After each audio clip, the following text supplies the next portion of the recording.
le savoir ne ment pas. Moi, je souhaiterais vous amener, vous embarquer dans mon bateau pour aller voir mon univers. Il y a pas mal de personnes qui sont dans les commentaires au niveau de vos réseaux sociaux qui disent non, Jordan, il est à Cotonou, c'est pour faire du amour. Déjà, s'il y a vraiment fétiche ici au Bénin, mais il y a aussi des musiciens béninois ici, non? Ce sont des complexés qui pensent de toi des choses parce qu'ils croient à ça. Mais moi, je ne crois pas à ça.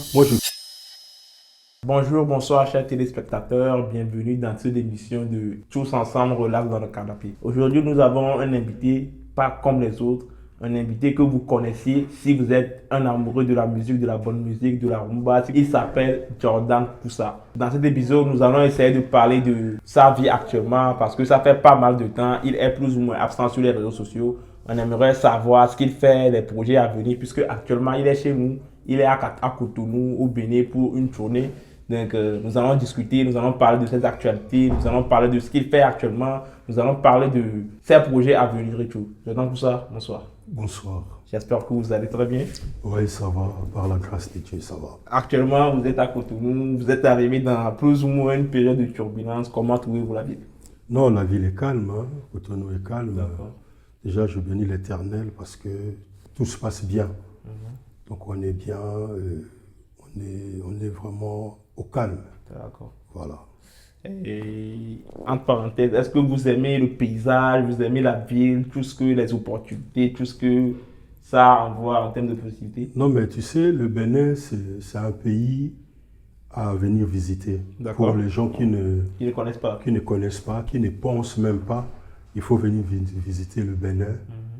Vous allez comprendre que c'est différent en fait. C'est différent et moi personnellement, comme chaque année j'ai l'habitude de venir ici, je me vois comme un Congolais de Ouida, donc je suis chez moi en fait. D'accord. Alors, je pense que cette année, ça fera la troisième année que vous venez consécutivement sur Cotonou.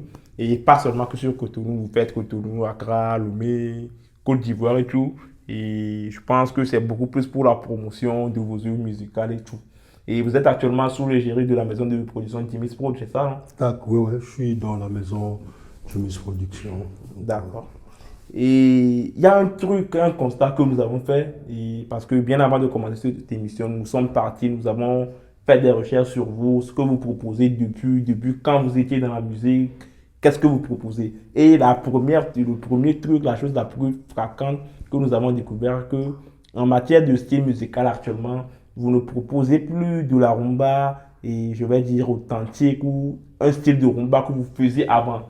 C'est beaucoup plus maintenant de la rumba modernisée, de la rumba classique, côté R&B et tous ces trucs-là. Qu'est-ce qui a provoqué ce changement ou pourquoi maintenant essayez-vous d'apporter cette touche-là maintenant à votre musique?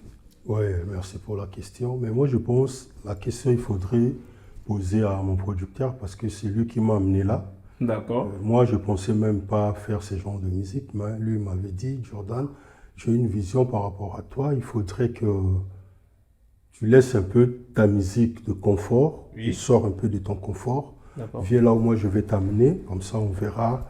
J'ai douté au début, mais après, il avait raison. Mais c'est Jimmy Wetino que je profite pour vous dire un grand bonjour. Il avait raison. Aujourd'hui, ce que je fais, c'est toujours de la rumba, mais c'est un peu international, à l'international en fait. Oui. Tu vois, c'est de la rumba parce que je suis resté dans la rumba, mais l'instru n'est pas le mien en fait. Donc pour moi, c'est une fusion entre cette musique de recherche et la musique que j'ai toujours fait. Pour moi, c'est un peu ça, mais ça va. Depuis que j'ai pris la route pour ça, en tout cas, j'ai dit un grand merci à mon producteur. C'est un visionnaire parce que ni était lui, j'aurais dit rester à faire la rumba typique. Exactement. Voilà, mais ça c'est un peu le rumba urbanisé, c'est un peu pour toucher tout le monde en fait. Tout le public, ouais. Tout le public, tous les souches, donc on est là. D'accord. Et vous avez commencé à faire de la musique depuis, je peux dire maintenant, plus de 20 ans. Et au moment où vous autres, vous étiez à fond dans la musique, peut-être nous autres, on n'était pas encore nés. Et pourquoi êtes-vous toujours dans la musique? La question est plus ou moins un peu banale, mais la question revient par rapport à une des séries de questions qui ont été posées sur vos pages Facebook, TikTok et autres, où des personnes disent non, Jordan, tu as fait ton temps, pourquoi tu te reposes pas, pourquoi pas ci, pourquoi pas ça. Pourquoi faites-vous encore de la musique? Ou qu'est-ce que vous apportez aujourd'hui de plus à la musique selon vous? Déjà, je dirais que la musique, c'est moi. Oui, la musique, c'est moi, c'est ma passion. Toute ma jeunesse, ce que je sais mieux faire, c'est ça en fait. C'est la musique. C'est mon travail. Comme les autres se réveillent le matin, ils partent au boulot. Moi, c'est mon boulot. C'est-à-dire, je me ferme pour s'inspirer, pour chercher comment amener un truc nouveau à mes fans et tout. Donc, ma musique. Donc, la musique, au fait, c'est moi. La musique, c'est vous. Ouais, la musique, c'est moi. Super.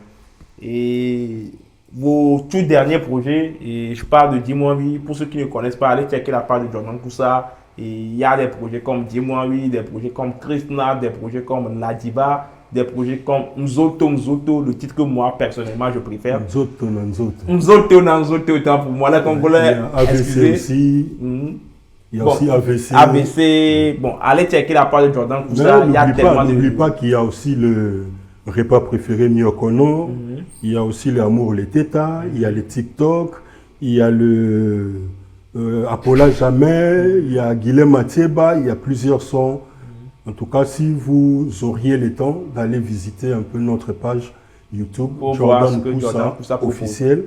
Pour les autres qui ne savent pas que je suis toujours là et je continue mon combat, parce que la musique c'est mon combat en fait. Pour les autres qui se posaient des questions, du genre qu'est-ce qu'il est devenu, je suis toujours là. Votre artiste est encore là et je serai encore là. Et ça me fait du bien déjà de parler avec vous parce que grâce à vous, je suis ce que je suis. Et grâce à vous, aujourd'hui, on commence à faire des millions de vies et tout. Et j'ai compris vraiment que derrière moi, il y a un fan buzz, il y a des gens maintenant qui me soutiennent. Donc là maintenant, je ne vais pas reculer en fait. Je vais avancer jusqu'à toucher même le firmament. Donc je suis là quoi. Inch'Allah, on vous souhaite que du bonheur, que de la réussite.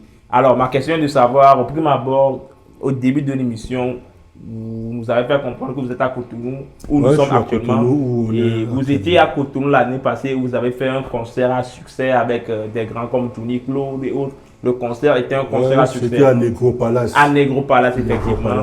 Donc, c'est quoi vos projets pour cette année en étant à Cotonou actuellement? Vous êtes là pour faire quoi? Pour tourner un clip? Vous êtes là pour quoi actuellement à Cotonou? Déjà, je suis là parce qu'il y a une demande. Il y a une demande de public, mais c'est un peu privatisé en fait. Je suis là pour des concerts privés, pas de concerts publics déjà. Et en dehors de concerts privés, parce que moi je voyage avec mon équipe, donc je suis avec mon équipe, donc je profite déjà de le dire un grand bonjour. D'accord. Pilfried, Serge, Eloge, Jacques, donc ça c'est vraiment mon équipe.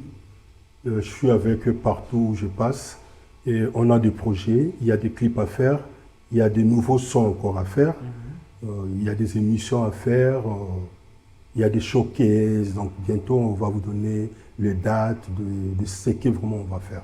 Voilà. D'accord, alors restez scotché sur le page de Jordan Koussa pour suivre en exclusivité ce qu'il y a, les tournées et tout. La dernière question avant de terminer cet épisode est celle-ci. Il y a pas mal de personnes qui sont dans les commentaires au niveau de vos réseaux sociaux qui disent non, Jordan il est à Cotonou, c'est pour faire du amour. Jordan il est à Cotonou, c'est pour venir éteindre ses confrères, ses concitoyens. Qu'est-ce que vous avez à répondre à ces gens? Non, mais il faut aller direct. C'est-à-dire les gens ils pensent que je suis là pour toucher au vaudou en fait. Exactement, parce que avant, en tout cas, quand on dit qui dit Cotonou, qui dit Béni du Vaudou. Et si Jordan est à Cotonou ou Jordan vient à Cotonou, chaque année c'est pour faire du vaudou. Leur inquiétude, mais il faut avoir le nerf solide. Enfin, moi, je fais ma musique, pas pour étouffer les gens, je fais ma musique pour moi. Déjà, moi, je crois en Dieu. Ça fait 3 ans que je viens ici au niveau de Ouest Afrique, je dirais. Je n'ai même pas pensé à ça. Vous savez, le savoir ne ment pas. Moi, je souhaiterais vous amener, vous embarquer dans mon bateau pour aller voir mon univers. Il ne faut pas croire que... déjà, s'il y a vraiment fétiche ici au Bénin, Mais il y a aussi des musiciens béninois ici, Béninois, non? ouais.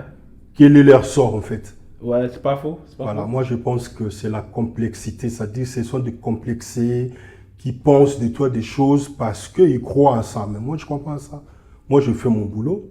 Comme je vous disais, j'ai mon équipe, Wilfried, Serge, Jacques, Eloge, et ils sont là pour tout ce qu'il me faut en fait.